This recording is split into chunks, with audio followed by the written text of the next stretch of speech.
Hello friends, ಇವತ್ತು ನಾವು ಊರಿಗೆ ಹೋಗ್ತಾ ಇದ್ದೀವಿ. ಒಂದು ಫಂಕ್ಷನ್ ಇತ್ತು. ಗಣೇಶನ ಆಶೀರ್ವಾದ ತೊಗೊಂಡು ತಾವರಗೇರಿಗೆ ಹೊರಟಿದ್ದೀವಿ.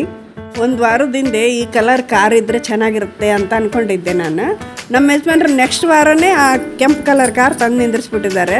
ಈಗ ನಮ್ಮ ಚಿಕ್ಕಪ್ಪರು ಬರ್ತಾರೆ, ಅವ್ರನ್ನೂ ಕೂಡ ನಮ್ಮ ಕೂಡ ಫಂಕ್ಷನ್ಗೆ ಕರ್ಕೊಂಡು ಹೊಂಟೀವಿ ನೋಡು.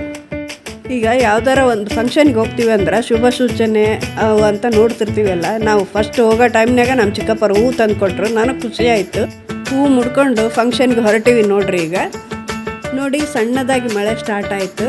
ಇನ್ನೂ ನಮ್ಮ ಕಡೆ ಎಲ್ಲ ತುಂಬ ಚೆನ್ನಾಗಿ ಮಳೆ ಬಂದರೆ ಚಲೋ ಇರುತ್ತೆ. ಯಾಕಂದ್ರೆ ನೋಡಿ, ಕಾಲವೆಲ್ಲ ಒಣಗೋಗೈತಿ. ಸೂರ್ಯಕಾಂತಿ ಹೂವು ಚಂದ ಅದಾವೆ ನೋಡ್ರಿ. ಸೀಮಂತ ಕಾರಣಕ್ಕೆ ರೆಡಿ ಮಾಡಿದ್ರು. ಹಾಗೆ ಟಿಫಿನಿಗೆ ಕರೆದ್ರು, ಟಿಫಿನಿಗೆ ಹೋದ್ವಿ.